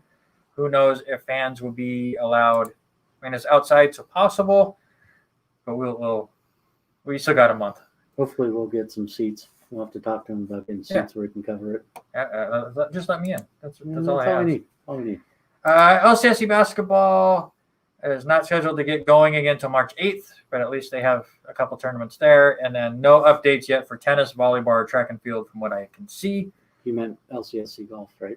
What I said. Chris, he said basketball, but That's Yes, Chris. golf. That's the lean Coach Lean and them. Mhm. Yeah, Yeah, so golf is not scheduled until March 8th. And then again, tennis, volleyball, and track and field. No updates just yet, but hopefully soon those teams can get going. I did hear in one of my classes, I have a class with somebody that's in track and field that she had said that they are hoping to get a few meets in this season. So it's just time will tell. But all right, Robert, it is now your time. Give us some local high school area sport news. Yeah, hopefully we get to start talking a little bit more as WIA is starting to look at ideas of getting things started. Hopefully we can get a track and field events going, but looks like there is a possibility that Clarkson starts to do some practices. Football might be able to start practicing February 15th. We might get a few games in. Still concerned because Pullman is not playing. So then what do we do? You know, it'd be a kind of a mess as everything was redistrict playing against Rogers, besides East Valley, West Valley, but playing against Rogers and a couple of those teams, Shadle Park up in Spokane. So it'll be a little interesting as things are still coming down from WIAA. Lewis and boys have lost a couple of heartbreakers here over the last couple of days. This last week, they weren't able to play on last Tuesday as we were getting ready to go off the air. We found out that the boys were not playing because somebody on the Coeur d'Alene team had COVID. They were dealing with some issues, so the boys got canceled up there. They did end up playing against Moscow on Saturday at home. They end up losing 62-60. Lewiston forces 7 of 12 on turnovers in the last 2 minutes. So not the way that ball club likes to play. They did cut the lead down from an 11-point lead from Moscow, but just was not able to close things off. Jace McArcher had the game high with 20 points. George Forsman with 11. And don't take anything away from Benny Kitchell up there in Moscow. He is a stud of a basketball player. He had 19 points to lead Moscow along with Jamari Simpson. They are scheduled to play there. They were scheduled to tip off at 7 o'clock up at Lake City. Have not got any word whether or not scores on that. So hopefully maybe by the end of the game, end of the night, we might have some scores on that. Also, they are scheduled to play at Sandpoint on Saturday, so it'll be interesting to see how that goes. Lewiston boys are now 6-4 on the season, 3-4 in conference play as they have lost their last 2 ball games. We move over to the Lewiston girls side. Lewiston just not themselves this year as they lose a heartbreaker to Coeur d'Alene, and Coeur d'Alene is the team in the north side right now. Coeur d'Alene now 12-1 on the season. They're 8-0 in conference play. They rolled Lewiston last Tuesday night 60-34. But Lewiston held their own in that game. They were at halftime. It was 25-21, and then Coeur d'Alene holds Lewiston just 13 points in the second half. So, but the good thing with that one is 9 different girls score in that ball game. So, a lot of youth in that ball club for Lewiston.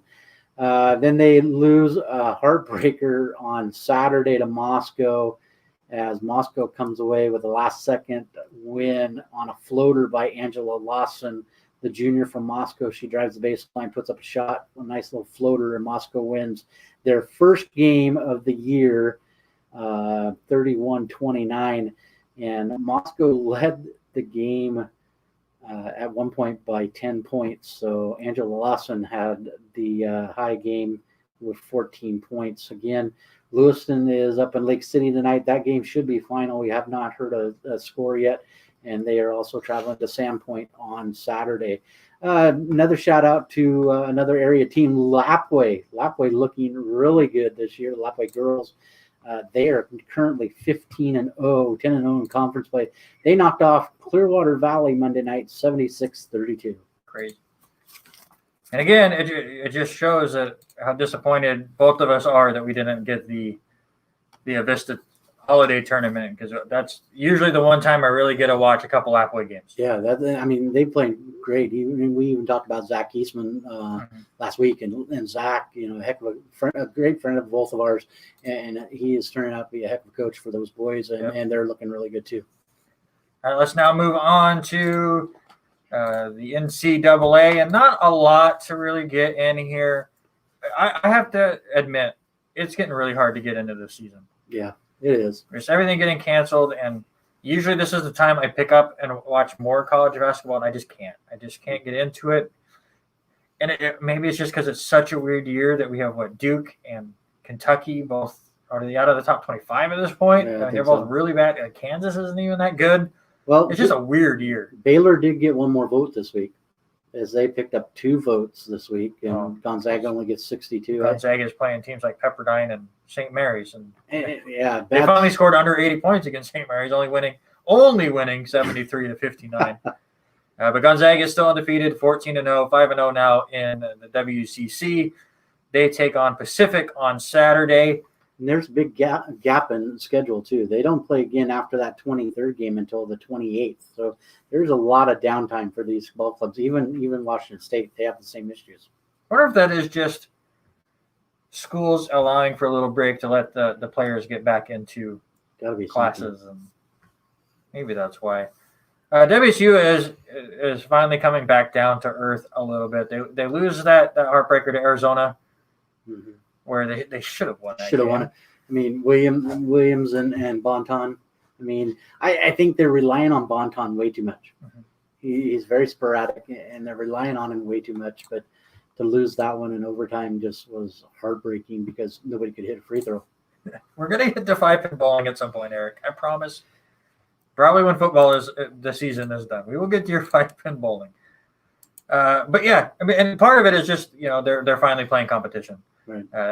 They get crushed by UCLA, lose that one by 30, and then another struggling game against USC, lose that one 85-77. A couple more games coming up this week. On Thursday, they take on Utah at 7 p.m., and then Saturday at 5 p.m., they take on Colorado, both of those games at home. Women had a tough one. They lose 2 games, and I believe they're knocked out of the top 25 now. Yeah. They still got votes, but they didn't. And they're still good. But they lose a tough one, 81-77 to USC, and then just I want to say it was a tip-in to make it to go into overtime. They almost pull the upset over number 8 UCLA, lose that one 68-66. Very good team are the Lady Cougars, and we'll see if they can bounce back after that. Still 7-3 on the year, 5-3 in conference, and now they'll take on the Oregon schools Friday and Sunday. They take on Oregon on Friday, Oregon State Sunday. Yeah, we did miss one up there. The Gonzaga women still ranked number 20, looking good. They're now on an 11-game winning streak. They're 12-2. Surprised they haven't got a little bit higher look, but I think it's just because of the conference they played. They played. Yeah, it's in that one. Another couple of heartbreakers we're going to talk. First of all, we'll talk the Lady Idaho Vandals. Currently, they are sitting second, 2 games back of Idaho State. They split with Northern Carolina this past weekend. The game they win or lose 63-61, and then ended up winning 74-57. Again, they're scheduling. Idaho has scheduled back-to-back games every other day with the same ball club, men and women. So the Vandal ladies will be at Weber State in Utah Thursday, 5 p.m. tip time, and then a Saturday game at 11 a.m. And then we look at the Idaho Vandal men. I don't know what you say about that. Not a good year. No, another couple of losses. They are 0-11 on the season. They lose both games to Northern Colorado, 74-54 and 75-61 this past weekend. And just hard to see that team struggle the way they are, especially after a decent year last year. So big news, and we want to shout out with the Idaho Vandals. And I know it's been a tough year, but one of their alums, Trayvon Allen, one of our friends, a good friend of mine, and I know he's probably not listening because it's probably 4:30, almost 5 o'clock in the morning in Poland. but he is playing professional ball over in Poland with the Palfarma Stargard. Unfortunately, their ball club is at the bottom of their league right now. They're 5-17. They've played 22 games. And Trayvon coming off one of his best career basketball game last night. So it would have been, how does that work? About 27 hours, 28 hours ago they played. And he comes off his best performance out of the professional. He had 33 points, 9 rebounds, 3 steals. He was 65% field goal shooting, and he was 3 of 6 from three-point land. He just looked really great. Got to watch some highlights on the Stargard Facebook page. His mom, Sonia, likes to share a lot of that stuff, and so I was able to watch the highlights. Great numbers Trayvon is putting up. He's averaging 19.3 points, 5 rebounds, 2.4 assists, and a steal and a half over 32 minutes averaging. So, I mean, those are decent numbers for a professional there in Poland. He is doing unbelievable things. A shout out for him, and I'm going to plug him here really quick. He does have a Twitter, his Instagram. Also, he does have a YouTube page. All of it, I believe it's T Allen L25. If you just search Trayvon Allen in any of those things, you can follow him. He does have a great brand he's starting to sell right now. It's called Wins, WINS, Work in Silence. So hopefully get some stuff from him, some gear coming from him here shortly. So great guy. So nothing but positive things for him. And yeah, give him a like, give him a message, let him know that you guys are watching him. So it's got to be very difficult, especially in these times. He said it was 0 degrees there night before last when he was leaving, and so it's a little rough for him. But he's doing great things, and doing what he loves to do. I know it's got to be hard being away from family, especially holiday time. But he's doing what he loves, and he's kind of the face of that ball club. And Paul Pharma Stargard, I think, is a good thing. We're trying to get him on, but the time. He wants to be on the show with us, and we talked about it, but the time just is not working out right now. So we might have to video in with him on a time and show it. Figure it out at some point for sure. Just a couple extra NCAA notes real quick.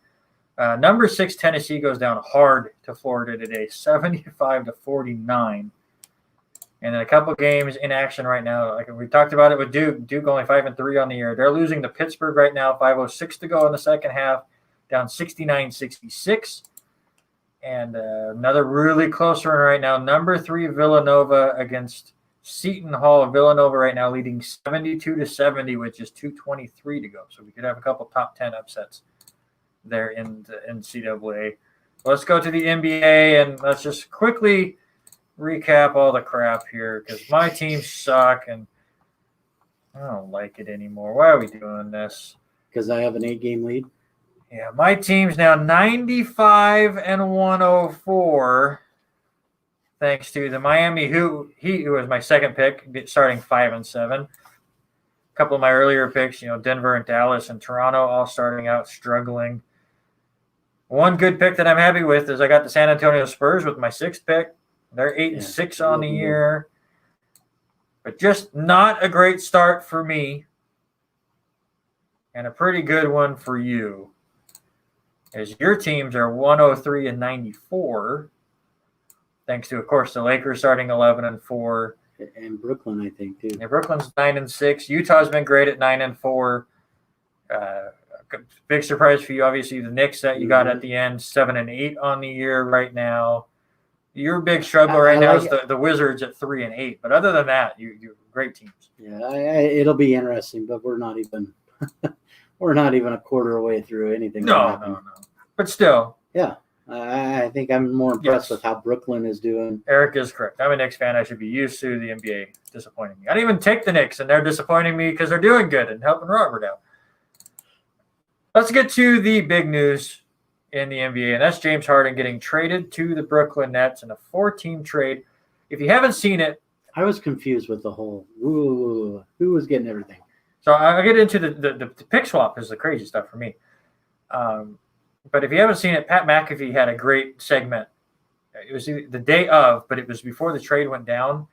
One of his assistants or side guys broke the news that James Harden was getting traded to Brooklyn and Kyrie Irving was going to Houston.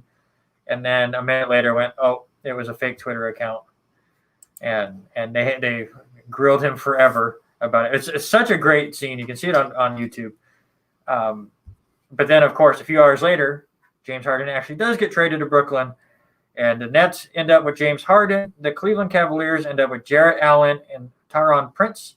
The Indiana Pacers get Karis LeVert, who he has said he was really lucky to be traded. I don't know if you've seen that news, but they found a very major medical issue with him on his physical, which partially is surprising that they didn't just cancel the trade because of it, but likely he's getting the help he needs now. I need to look up exactly what it is, but I remember seeing that the last couple of days. And then the Pacers also get the 2023 second-round pick from Houston. And then the Houston Rockets get Victor Oladipo, Rodney Kurokos, Dante Exum, 4 unprotected first-round picks, which are the Brooklyn's 2022, 24, and 26 picks, and Milwaukee's 2022 first-round pick. So basically 2 first-round picks. They'll have 3 first-round picks in 2 years. So on Karis LeVert, they say they found an MRI revealed a small mass on his left kidney. Will undergo medical tests, so he's out for a while. Right. So again, very lucky for him that he got traded and he got a new physical. So those picks, like I said, are completely unprotected. No matter what happens, whether it's the first pick or last pick in those rounds, Houston gets them. And then you have 4 years where it's an unprotected first-round pick swap with Brooklyn. So that's 2021, 23, 25, and 27. What the heck does that mean? Basically, that means at the end of the season, Houston gets to look at where they are and where the Nets are and get a pick which pick they want. So and they will just swap. That's why it confused the heck out of me. I looked at that and I was like, this makes absolutely no sense. Just obviously the Nets weren't going to give them 7 first-round picks. So they go, here's 3 of them, and then for 4 years, you get the better one, which is kind of interesting and cool. I like how they do that at NBA. It'd be way better. I mean, it wasn't going to affect the Jets and Seahawks, but it would be really cool if the Jets swapped picks. They got the 2 first-round picks, and then they swap a pick the next year. Right. Just an interesting way to do it. Just say, like, if we don't want to suck in 2027, and we're not expecting that, but if we do, we want to keep our pick. But if you suck, we want to have your pick instead. It's a weird way to do it, and it just adds multiple lines to a trade. But you wanted to bring up Kyrie Irving, and let's get into that. Kyrie Irving missed, we talked about it last week, multiple games. Was shown at a family party, and people were worried about the COVID stuff. But talk for the first time today. And what it is, he speaks out in the clip that we saw, and it comes from ESPN, and he just asks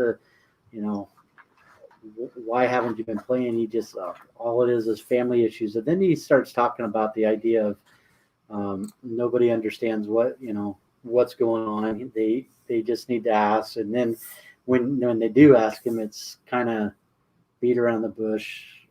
Do I want to play? Does he want to play? He just comes off as like, I don't care anymore.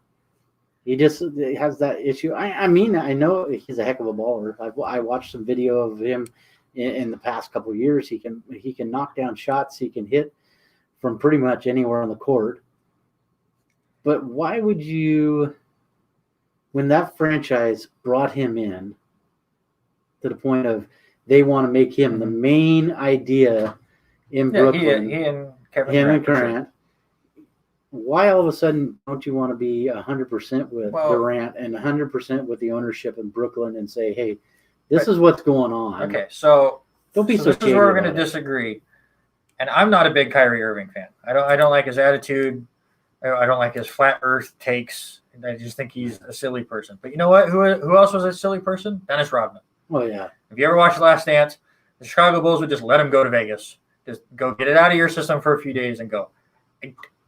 Hearing Kyrie Irving today made me like this is completely. I thought last week this was just like a Dennis Rodman thing. Kyrie Irving just needed out. The stress was getting to him. Whatever. Hearing him today, I kind of disagree, or I feel differently at least about it. He even says there's stuff going on at home. Stuff's going on. You don't need to know about it. By us, that means the fans, the reporters. Right. He is told, he said in that interview, he has told the people that it means the most to. So his ownership knows, his management knows, and I'm sure Kevin Durant knows. The people that need to know. So he's not holding out information from his team. Right. They're just keeping it private. Who knows what is happening in his private life? Hopefully it's nothing major. Hopefully no one's sick or anything like that, and he's dealing with that. I sympathize for that. Yes, he's getting millions of dollars, and he should come play in NBA games. But you know what? If you're having family stuff, you're having family stuff. Then you got to go opt out. take it with it. Then opt out for the rest of the season. Don't maybe it's just not kind that of. much.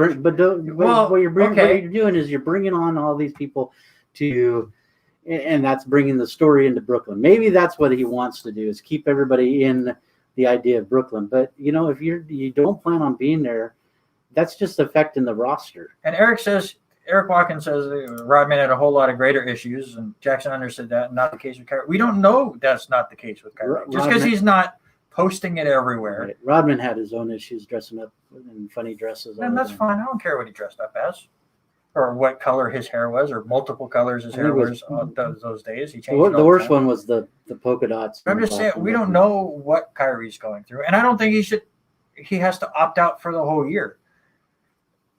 I mean, what? Big report just coming out right now. The Blue Jays agree to a 6-year, $150 million deal with George Springer going to Toronto.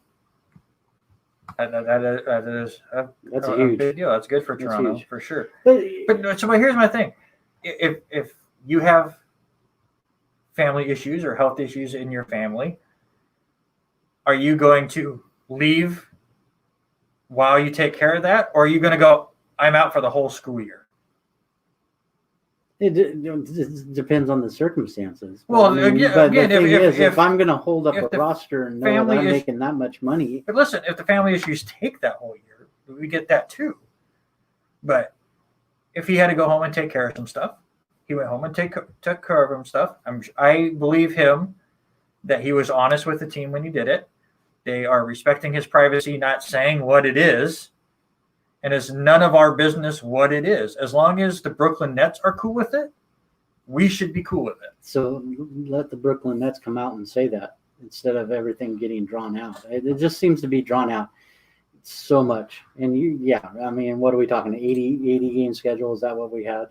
80 game schedule. But, what he was supposed to bring to that ball club with Durant and Nash and all of them, what they were going to be with this. Let them come out and say, hey, we're okay with it. If front office wants to say, yeah, we're okay with what's going on, then we get the reporters off of it. Good deal. Move on. But, it feels like you're holding up a roster spot. He's making all these millions of dollars. I'm not saying he doesn't have personal problems or anything like that. Thank you, Eric, 72. I can remember how many games this season. But, I think it's totally different if you were comparing it to my job working in school and I'm leaving for 180 days compared to 70, 72 days. We're also talking about a game, Yeah, he's making and again, millions of dollars. if he needed to deal with it for that long, I would have no problem with it. And Eric says on here, as long as, does Steve Nash know? I think he does, or at least he does now. So, and as long as he's cool with it, as long as the ownership is cool with it, then I'm cool with it. But I think that's where it needs to go. I think ownership needs to come out and say, okay, we're okay with what's going on. Move on. And we might hear from that, but how long do we have to do this? So, this started on January 5th. That's a long time. That's 2 weeks ago. Yeah. If it's dealing with family stuff, then it's dealing with family stuff. And again, this is from somebody that is not a fan of Kyrie Irving. I don't like his personality. I don't like the way he plays. I don't like his weird takes on things. But his comments today, I'm going to take him at his word on this. Right. And that the people that needed to know knew, or at least they know now, and they're going to work through it, and we're going to go from there. And it's none of our damn business. LCSC Athletics, KLCZ 88.9 is underwritten in part by LCSC Athletics, bringing LCSC NAIA ranked baseball, volleyball, track and field, basketball, volleyball, tennis, and more to the LC Valley. More information can be found at their website at lcwarriors.com.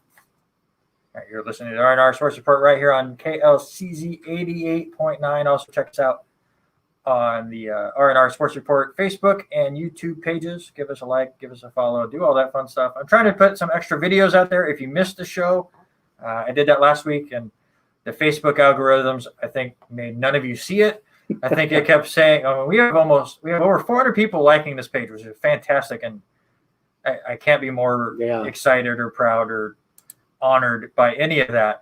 But it's saying like 20 people saw it. So so the Facebook algorithm, but they are there. So if you miss it, I try to take different chunks of the show and put them on the YouTube page and then link them on Facebook. So if you did miss or you don't want to watch the whole 2 hours, they will be there in snippets. And I'll try to do more. I did a test last week. We'll go from there. Let's go MLB real quick. And the big news. Exciting. I mean, I think it's not George Springer. Screw George Springer. But I mean, it's exciting. We're finally talking a lot of baseball. Yes, you and I get into the baseball thing. So, yeah, the Toronto thing is good, but I don't think it's the biggest one. We're getting the news in, and NFL will get kind of replaced with MLB throughout the season because we're both huge baseball fans. But the news I've been waiting for. DJ LeMahieu stays a New York Yankee. 6 years, $90 million. I think that's a little light. It is. I think it's very light. I love it. And I'm okay with it. It's because he's 33, 30. So they're figuring he's going to finish his career with them. Yes. I mean, that's smart. I want to say it was either 38 or 39 he was going to be when this contract ended. The big thing for me, for DJ LeMahieu, and probably the reason he didn't get that much money, is he doesn't hit a bunch of homers. Boo. I'm the same, Eric. I'm the same. I'm sorry, but he's not that flashy guy. No, he's not Aaron Judge going out there hitting 40 home runs and just crushing it 400 feet. He plays first, second, third. He can play short. He hits it all across the field. Some just clutch hits all season long for the Yankees. And the big news or big stat that I saw after he got signed is everyone complains about watching baseball now because all of the defenses shift. Mm-hmm. And it's just a home run or a strikeout or hit right to a fielder. That's all baseball is anymore. DJ LeMahieu in the last 5 years has been shifted on twice. Why? Because he can hit it anywhere. Right. And if you shift, he will find the hole. He is the most true old school baseball player that I've seen on a Yankee jersey in a long time. He's so fun to watch. And I'm so happy that he is sticking. And you make a good point there. And you and I think, agree kind of. I'm a small ball. I want to watch small ball happen. Yes. If you hit a base hit, we're moving the runner over. That's just what I grew up watching. I love the strategy of baseball. Yes, I do too. And it just blows me away that so many of these people, once they shift, you got a power hitter up there. Come on, dude. You get paid so much money. What do you get paid for? Yeah, I know to hit home runs and make it exciting, fill the seats, but dude, you need runs, right? If they give you the whole third base side, lay down a bunt. And you have when you're the Yankees and you have Aaron Judge and Stanton when healthy, which is never, and Gary Sanchez when he can hit the ball, and you have DJ in front of him, it's just so good. It'll be interesting to see how they set that lineup. Well, DJ 1, Aaron Judge 2. Pick your power hitters after that.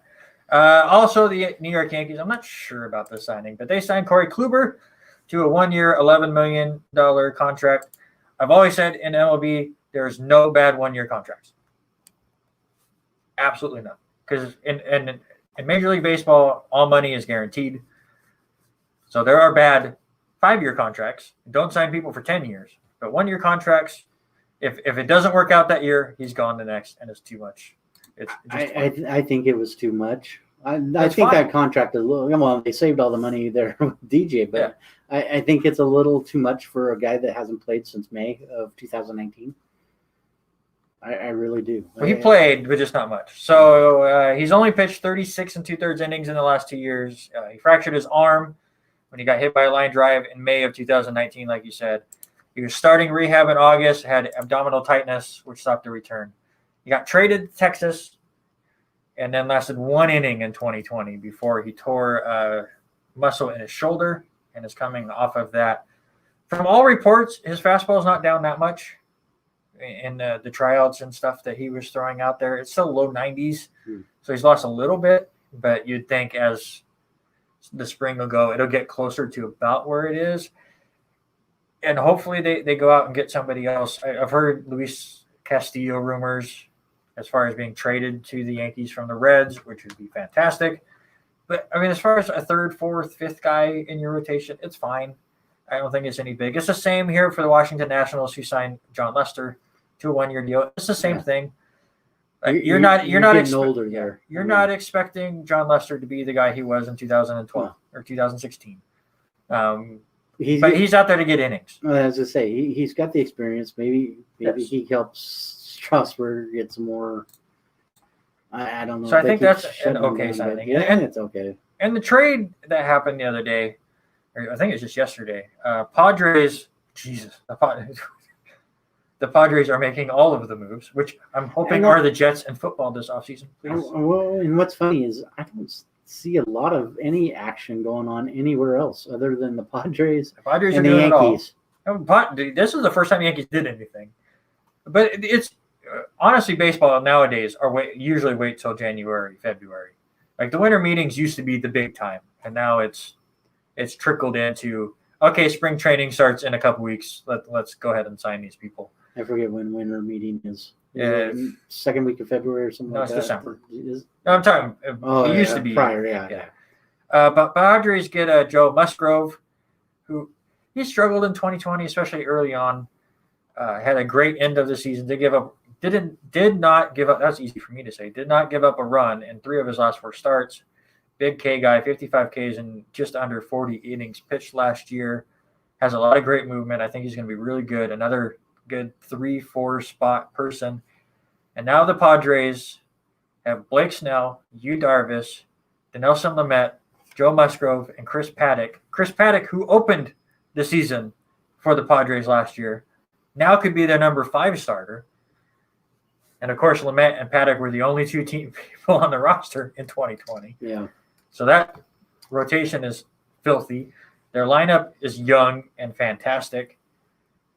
It'll be interesting to see what happens. We got a little bit till prediction times, but Padres winning the NL is very, very possible. And then before we get to the sad news, let's get to the sickening. We're running out of time, but I want to get to the sick news. It's just disgusting. This needs to end. But Jared Porter, Mets GM, who just got hired December 13th, ESPN comes out, and they've been sitting on this report because the lady involved did not want this to come out because for whatever reason she thought it was going to hurt her career, and I'm sad that she's no longer in the business and now feels safe enough to do it. But Porter was fired because of an incident back in 2016 where he met a foreign female reporter and they began texting, and then it just got awkward and gross quickly, and she got uncomfortable and stopped texting back, and he just made it worse and worse and start sending naked dick pics and stuff that were completely uncalled for and completely made her uncomfortable. And I just wish we could get to that point where women do not feel uncomfortable in that situation, can stand up and tell the dude no, and if they don't, can report them without worried about losing their job. But luckily, the Mets, the moment they heard about this, fired him first thing this morning. And then a top young GM screwed up everything because he couldn't calm himself. Exactly. Then we get into the sad news, and part of the reason I even watch baseball and huge this afternoon, it was announced that Don Sutton, Hall of Famer, died Monday evening in his sleep. He pitched 16 of his 25 seasons with the Dodgers, also pitched for Houston, Milwaukee, Oakland, and the California Angels. After he retired, this is where I know him best, is the analyst for the Atlanta Braves. Watching him in the 80s on TV was unbelievable what he could do. 4-time All-Star, 324 wins. That is still 14th all-time with a 3.26 ERA. We get to some PGA news. The Sony Open, Kevin Na wins his 4th tournament and with a 21 under, making him $1.19 million. But the big news came out this afternoon. Tiger Woods had another procedure on his nerve pain in his lower back, having surgery. Will miss the next couple of events. Supposed to be back for the Genesis Invitational on February 18th, but like you and I talked, COVID was only supposed to last a few weeks too. And there's been many Tiger injuries that were not supposed to last very long. Exactly. Does he make it back for the Masters? I will say he comes back one tournament before the Masters. Yeah, so the Genesis tournament that he's talking about supposed to be coming back is February 18th. That's still about 5 mid-March. weeks. I was going to say that's still 5 weeks until Masters. So yeah, I'll say mid-March he comes back, plays one tournament, then plays the Masters. The American Express at La Quinta, California, is this weekend, and Joel is back. Yeah, I was just saying, Gino taking off. You and Gino, you talked with Gino earlier in the week, and they took off already, didn't they? I think it was yesterday or today that they were taking off. I forget which one, but they are off, and they will be in that tournament. No tee times yet. They will come out tomorrow. Some other sports to talk about. I love that you put this note on there, and hopefully your parents are watching. But Daytona 500 just 26 days away. I'm ready. I'm ready. This is going to be a really interesting NASCAR season. Yeah, I think so. With everything going on. You get Gordon and Boyer in the same booth, and they've fought, and they are hilarious together. You get Bristol on dirt. Mm-hmm. You get more road courses. The Bud Shootout is no longer just at Daytona because 3 cars finished the race last year. Now they're doing it on the Daytona road course, which will be more interesting. This is an experiment year for NASCAR, and I love it. Yeah, it's going to be an interesting year to see what they do. Still wish they take the restrictor plates off. Let them race.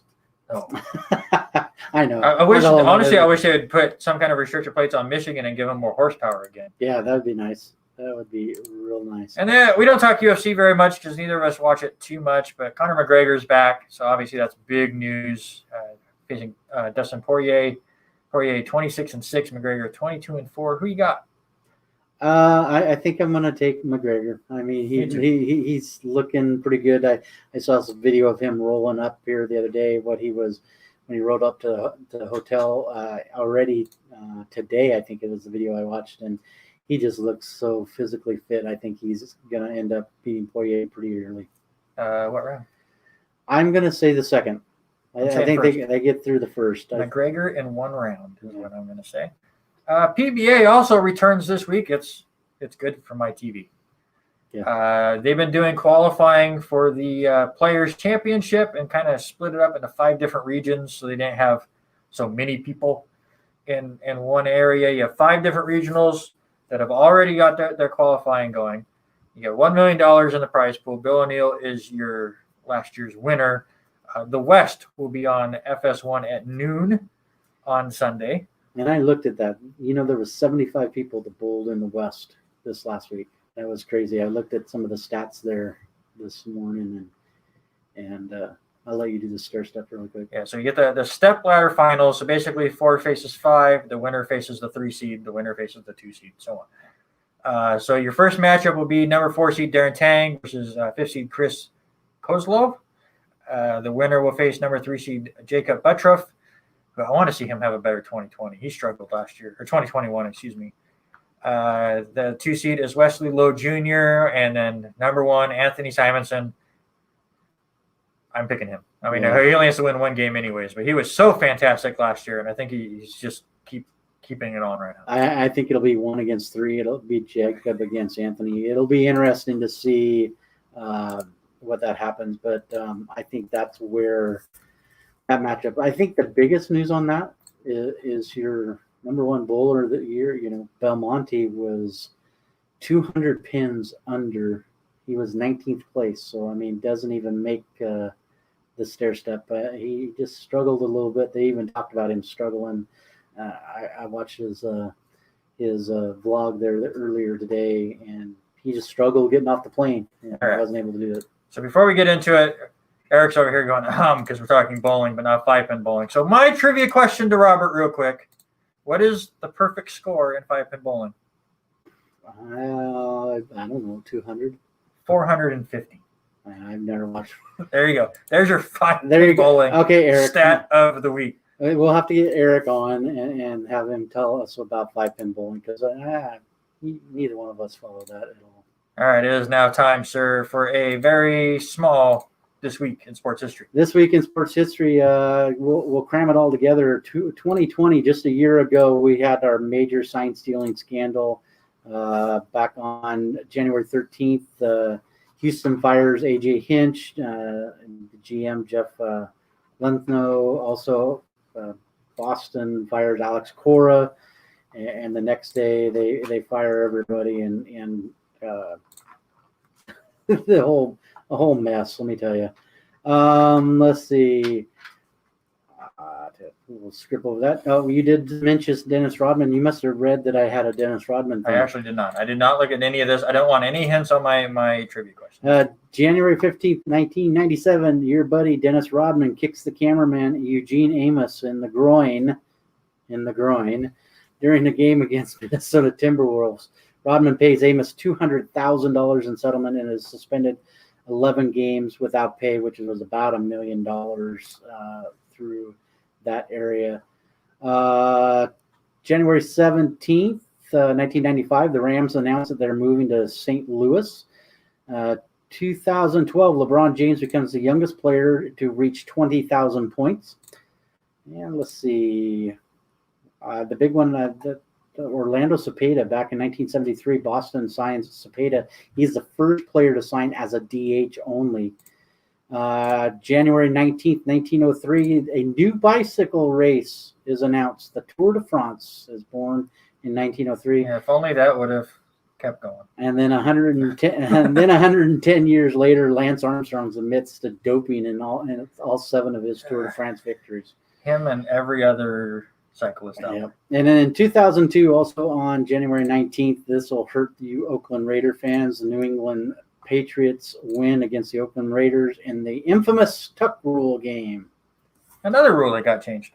Yeah, and that's what should happen with that whole touchback incident. Don't get me started again. We have 2 minutes. All right, here we go. Your trivia question tonight, and it is, you have to answer all of them to get it correct. Why do you do this again? I made it easy, I was so close last time. You said that last time. I got 2 out of 3. All right, LeBron James was the youngest player to reach 20,000 points. Name the top 5 youngest to hit 20,000 points. Jordan, Bryant, Durant, Curry, and Iverson.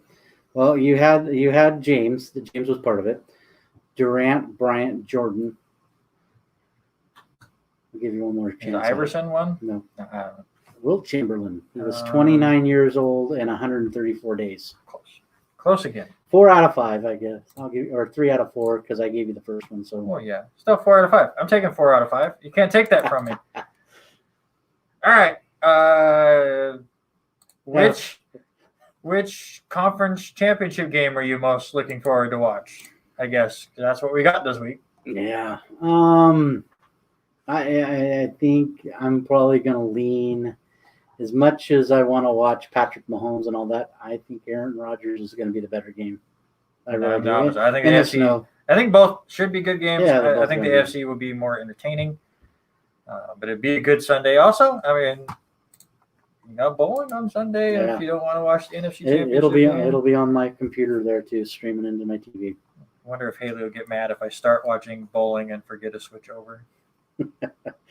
Well, she's probably listening, so we'll see. Hey, Eric, I do like that. Hey, slot me some time for next week and count me in.